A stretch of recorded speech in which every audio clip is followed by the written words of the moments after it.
Welcome to what is episode 5 of 100 Years of Marine Corps Tankers. This episode is a very special episode. Up until this point, we have had interviews conducted by Marines that have been retired or EAS or gotten out of the Marine Corps and have wonderful civilian careers. Today is very special because we are speaking to an active duty Marine. Not just an active duty Marine, we are speaking to MGySgt Dan Formella.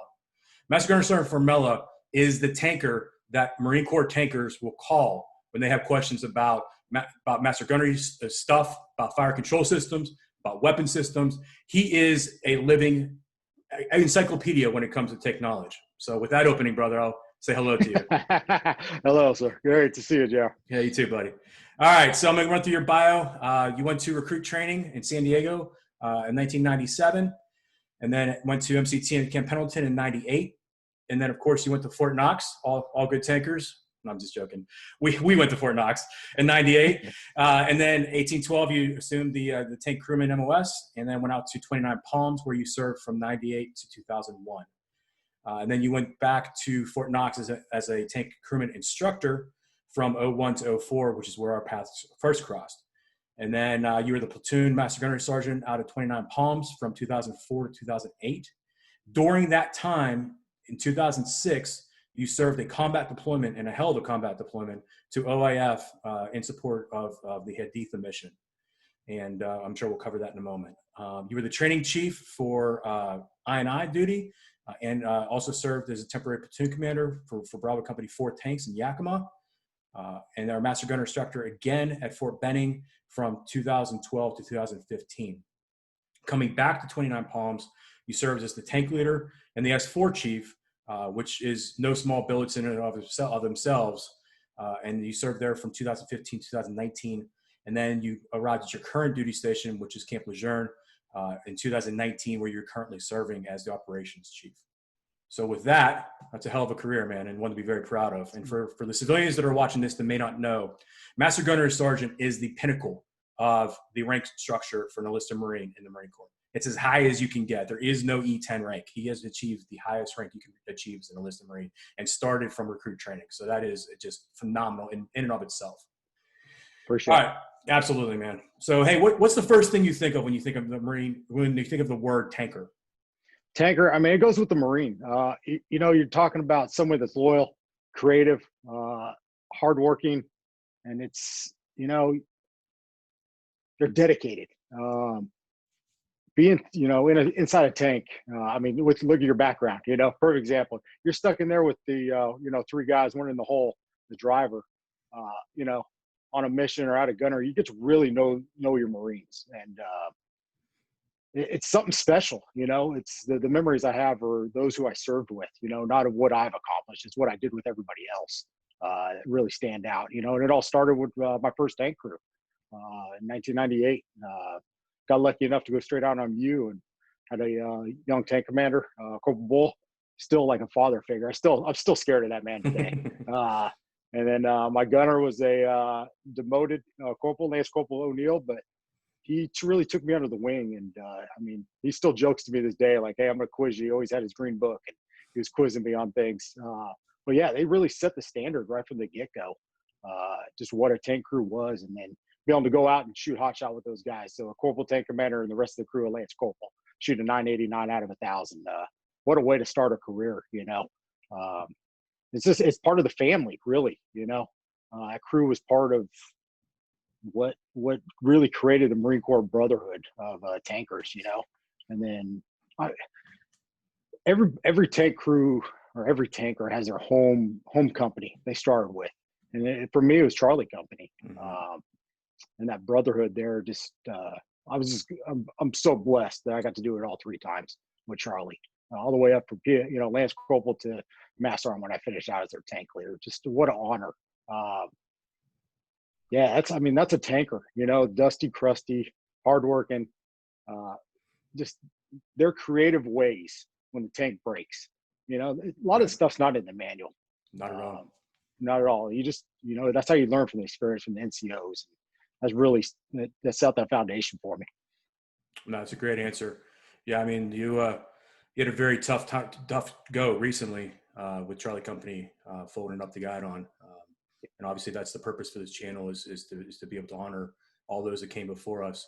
And I think we have some very similarities in as far as our career paths go, as far as having great leaders around us. I know you were raised by some of the best, as was I, and a lot of the times those were the same folks. Oh, absolutely. But when you think about it, what leaders have had an impact on you early in your career? Oh, right from the get-go. I mean, hell, I had Eric Benitez and Jay Carosha, two legends, right, as my platoon sergeants in tank school. I mean, how better does it get than that, you know? They really, I mean, hey, you're going to be a tanker, and that's the way it's going to be, you know? And they put the time and extra dedication into training us. So it was proud. I was proud to be a tanker when I got the MOS. And, you know, from there, it's just, you know, you go out and it's Mumbo, you know, Master Mummy is my tank leader. And holy smokes, set the standard. Kevin Washington, retired Master Sergeant. Al Arnold, holy smokes. Oh, that man, everything. He gave me a chance, and he made me a platoon sergeant for that deployment in Iraq, and we'll definitely talk about that. Matt Heath, who just retired, huge mentor of mine. Troy Yates, Kevin Galloway, Rob Ramirez, rest in peace, Rambo. Just great leaders growing up that, you know, they were tankers. You know, there's the two sides, the first sergeant and the master sergeant. And your loyalty as a young guy was definitely towards the master sergeant, because he was teaching you your trade and how to kill and how to be a better tanker. You know, the administrative stuff's always there. Nothing against the first sergeants. Love you guys. Definitely got a purpose in life. We got some friends that are first sergeants now too. Yeah, absolutely. Yeah, absolutely. Sergeant majors. I mean, hell, me and my sergeant major got a great relationship too right now. It's a joint, it's a team effort. But it was a real simple choice for me when I was a gunny. Like, yep, him. So this is the route I wanted to go. So it was good. Yeah, Mike Mummy, I mean, hell, he's the reason I re-enlisted the first time. I was going to get out for the first 4 years. Mm-hmm. He saw something in me I didn't see in myself. And I try to do that now with the younger Marines. And you do. Definitely now. Yeah, helping them out and getting them on the right career path and what's in hold for them. Yeah, absolutely. I mean, for people who don't know those names, I'd be very surprised unless you're a civilian. But let me put a little bit of clarity to some of these names. If there was a Hall of Fame for Marine Corps tankers, all of those names that Master Guns just named would be on that list. All of them, and you, my friend, will be on there as well, because you are one of the best. No, you are. Don't downplay it. That's why today is awesome. Today is very exciting. Yeah, I appreciate it. Absolutely, it's an honor to be on here, and I'm so proud to be just talking to you and sharing stories. You know, usually you get these only around some beer, and that's about it. Yeah, this is it, man. This is the COVID-19 beer. You know, sitting around the campfire telling more stories. I should have got one. Yeah. All right, so I named a bunch of duty stations. I mean, you have covered every single base or post or assignment that a tanker really can cover. But what is the one, if you have a one, that is your best duty station in terms of being a tanker? Yeah, it's a tough one because each duty station seemed like a different lifetime. I guess, I don't know, some guy, you know, the older you get, you start realizing it. It's different memories, different job. It's kind of, it went by fast. Holy smokes. But it had to be Fort Knox. Had to be Fort Knox as an instructor. Holy smokes. Talk about the brotherhood. Because you get to beat the shit out of PFC Vlasic. Yeah. Well, I don't know what you're talking about. Limitations up or what? No, I mean, the brotherhood, you know, back in the day, it was East Coast, West Coast, you know. It's kind of like hip hop back in the day. Yep. It was the same thing with the tankers. Like, oh, freaking second tanks always armor alls their freaking row wheels. You know, it's just the constant, you know, I'm going to cuss, whatever, shit talking that we did. You know, we're professional crap talkers. That's what tankers are. You can curse, man. I'll just change it from suitable for children to not. So I got it. All right, yeah. Try to do my best favor. Clear hot. I know my mom and dad are probably gonna be watching this. So, you know, hey, sorry, these son cusses, whatever. But it was a competition. I was surrounded by the best, and I don't think any of us realized it at the time. I was thinking, you know, reflected back on it, and I was like, one morning we had to change track. I was trying to remember, you know, is it freaking 56, 58 each side? I can't remember. 78. I forgot how many tracks each side. It's a lot of work.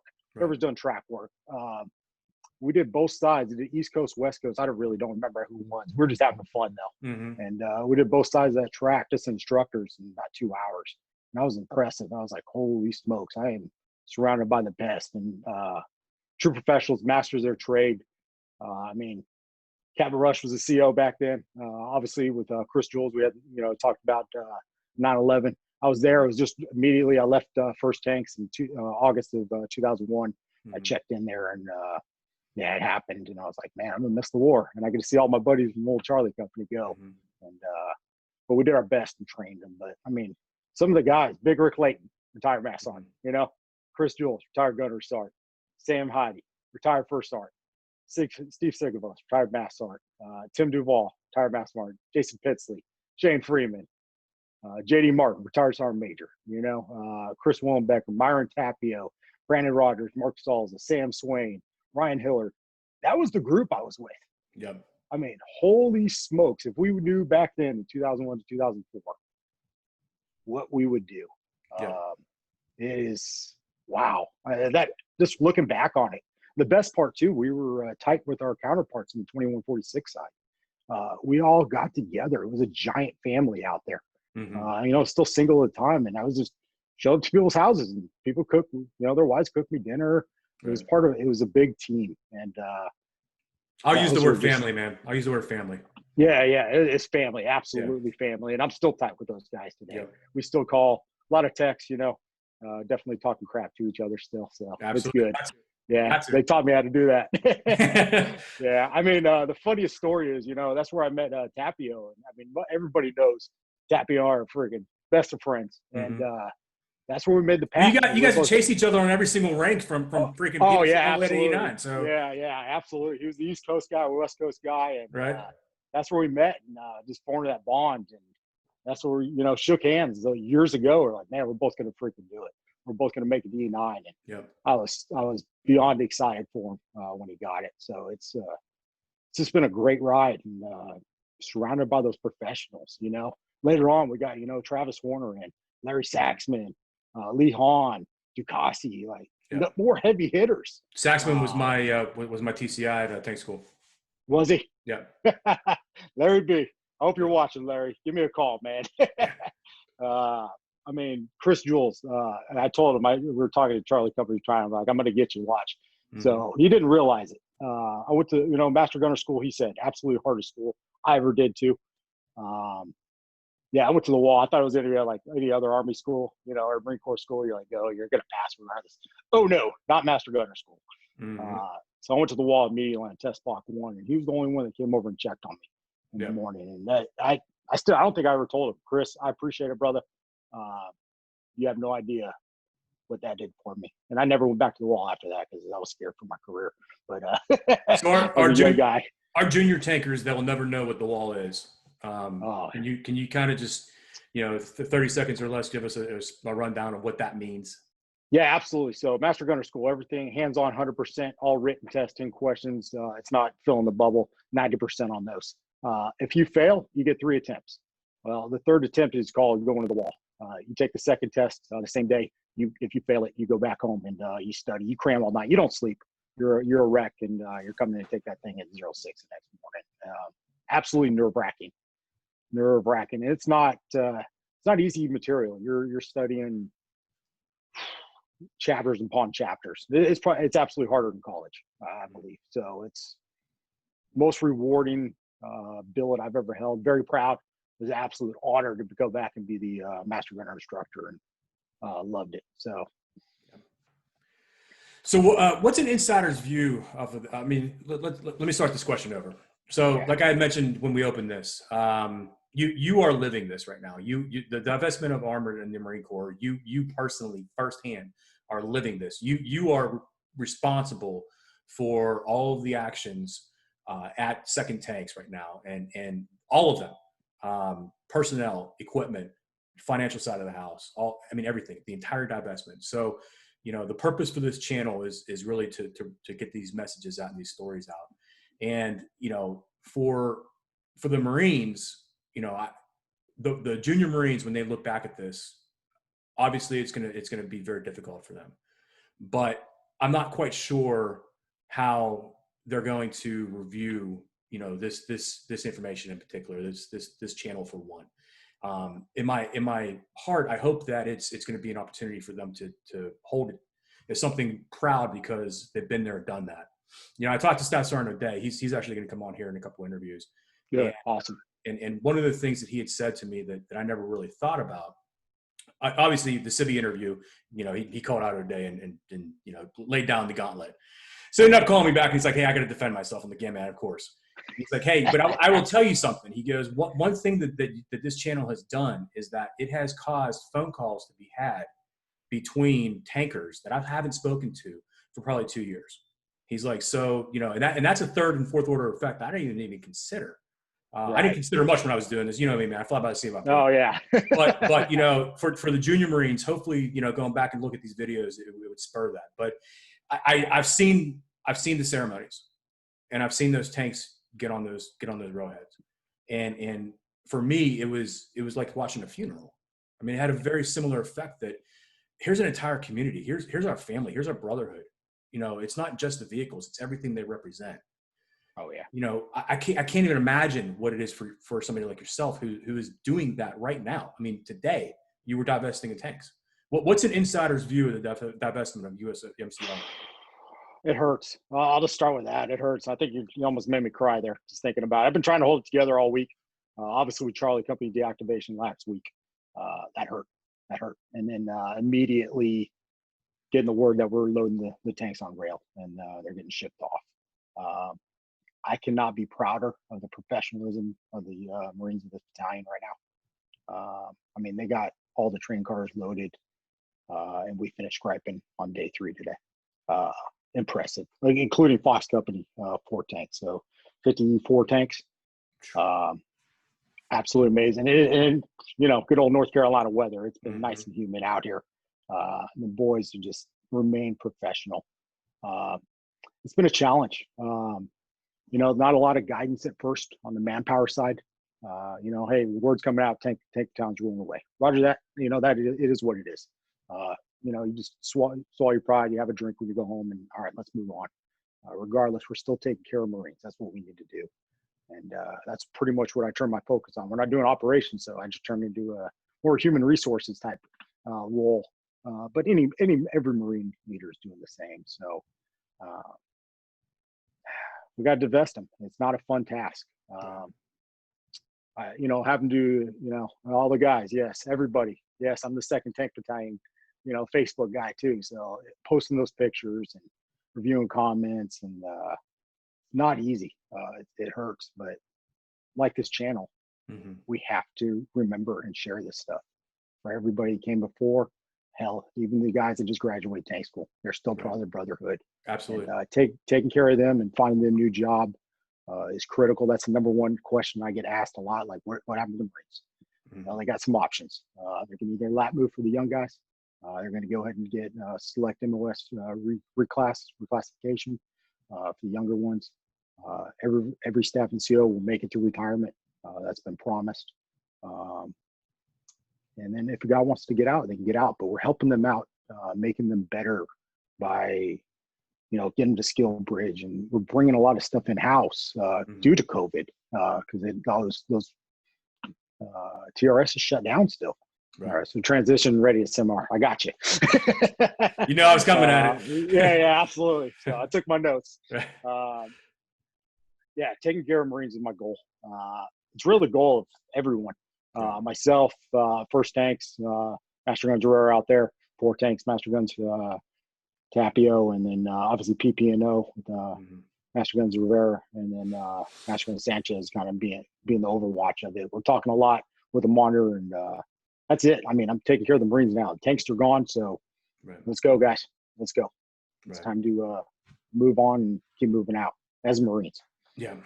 You know, there's some 3rd and 4th order effects that I didn't consider when it comes to the loss of this community. I was talking to a mutual friend of ours, you know, and he said, hey, you know, typical tanker way, hey, you're doing okay. The channel's okay, but it needs improvement. I'm like, hey man, absolutely. I'm always about improvement. He's like, hey, check it out. One of the things that you need to discuss is the fact that when these communities go away, you know, we as tankers, we work hard and we play even harder. And when it's time to work, it's time to work. When it's time to play, it's time to play. But it's not just that. It's the respect and the history that we have, and the fact that we are really kind of, we're kind of historical. And what I mean by that is our retirements and our ceremonies are special. Rolling those tanks out, having those cross guns, just like that picture behind you, and the retirements that these Marines have worked for, it's not going to happen. A lot of these Marines that are, hell, I'm one of them. I'm not going to have a tank retirement. I'm just not. There's not going to be miracle tanks anywhere. And that's painful. That's pretty darn painful. Yeah, it's it really hasn't dawned on me till now, that I'm not gonna have a tank at the retirement. It hurts seeing that ramp empty. Oh, it hurts. I don't even think I posted that picture up yet because I don't think the rest of the family's ready to see that. Yeah. You're absolutely right. It's like a death. Gosh, yeah, it's yeah, we're gonna do it right as tankers anyway, and I hope as many of the brothers can come out for mine and yours, and that's what we need. And then when we get together and we're partying afterwards, Absolutely. After the formalities, and perfect example. Our gifts are so unique. How we do it. Everybody's retirement gift as a tanker is very unique. I'm thinking back to old Cletus's rocking chair back in the day, and wow. What Matt Heath was amazing. It's just we take care of each other in the family, and that's been one thing I've been trying to push really hard too. Here was regardless, the staff and SEALs, we take care of each other when we go out the door, regardless what they're doing. Yeah. So that's it. That's what we got. We got our brothers, and they can take the tank away, but they can't take our memories. Absolutely. I owe you a thank you for the idea for Master Gun Safe, by the way. No, you're good. That's what we do. We're good. Hey, all right. Let's kick it up a little notch. That was a little depressing. Let's go. Yeah, absolutely. For a moment. Not that it's not depressing, but hey, you got a quick time for a quick war story? Yeah, absolutely. So first and foremost, definitely not a war hero. So, like I said before, the group of us missed the invasion because we were stuck in Fort Knox with stop loss that happened and stop movement. So we couldn't PCS. What really hurt is when I got back and everybody's got back from Phantom Fury. And I'm like, man, I just missed Fallujah too. I'm never going to go. I'm like, oh, man. So luckily for me, I was talking like Charlie Company's my home company, First Tanks. Went back there as their company master gunner. One of the platoon sergeants ended up got hurt, and Alan Arnold put trust in me and made me one of the platoon sergeants. So he sent me up to Aditha, independent tank platoon sergeant, attached to 3-3. And I lived up there during the summer, so March to September. Talk about a young staff sergeant, hey, you got to figure it out real quick. Time of war, but I cannot thank my boys enough. So, but yeah, story that sticks out to me the most is probably, my first IED, my only IED, really, thank God. We were rolling back on a mission through the cities a lot. So we had Haditha, Haklandia, and then Barwana was on the other side of the river. Absolute great place for go there on a vacation. No, actually, I never want to go back ever again. Even when I'm like 90 and like, oh yeah, they're our friends. No, I'm good. I can't get back. So, the ROEs changed during that time too. I didn't have anything. Main gun wasn't loaded. Machine guns were condition 3. Heck, the only thing we had at condition 1 was our M4s up top. That was just ROEs, pen flares, and everybody lived through it. And, rules of engagement. Rules of engagement. Thank you. You got me. I got you. So just rolling back to the mission, heading back to the dam, and Dennis Downs was behind me. He was my 3 at the time. Just rolling, just the ringing in the ears and just the dust in the turret. And I'm like, what the heck? Just rocked my dome, Downs keeps joking. Everybody was there. She's like, man, you hit an M80. That wasn't an IED. I'm like, all right, whatever. So got lucky though. That was the first one in the platoon hit. We had no idea because you can't train that stuff. Right. And I didn't blow any track off or anything. I was a nervous wreck though. I'll be honest with everybody.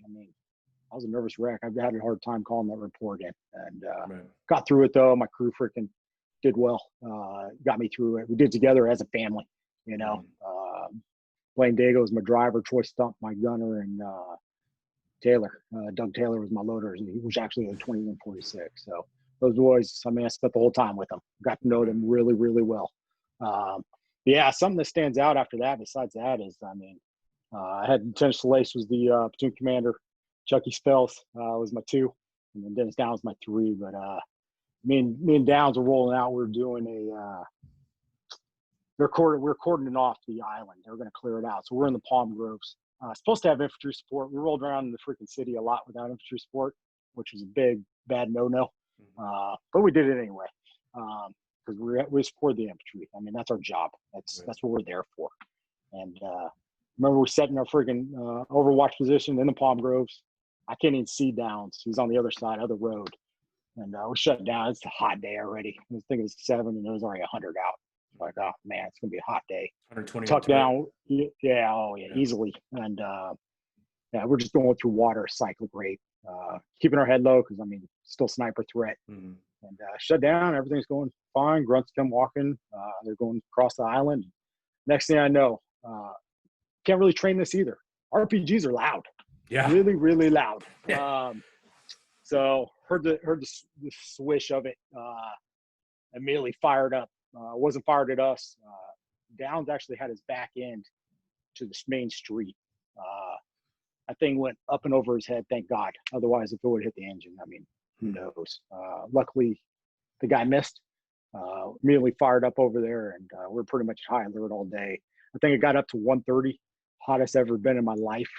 Lost my voice, sweat through my boots. We went through all our water. The grunts were done. So, tank infantry integration again. You're supposed to not doing mount, but you got to do what you got to do sometimes in combat. And took care of those boys and gave them a ride back to the fob. And just always, Echo Company 3-3.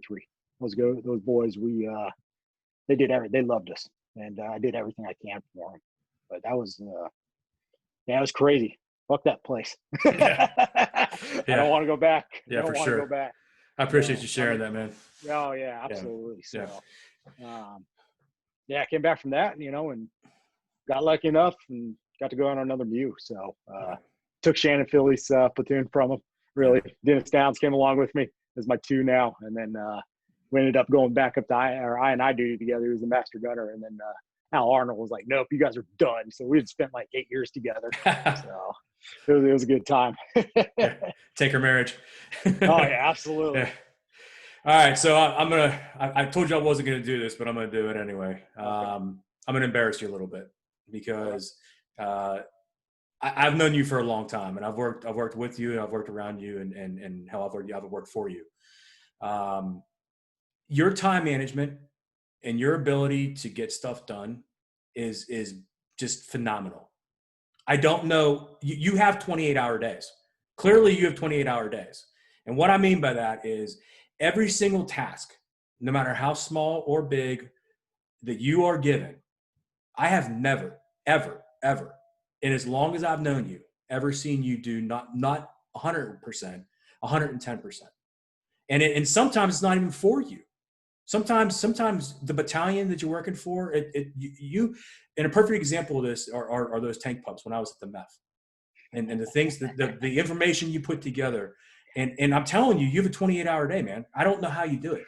And that's the reason why when I opened this up and I said that you are the tanker that tankers call when they have a question, and I'm talking questions across the spectrum.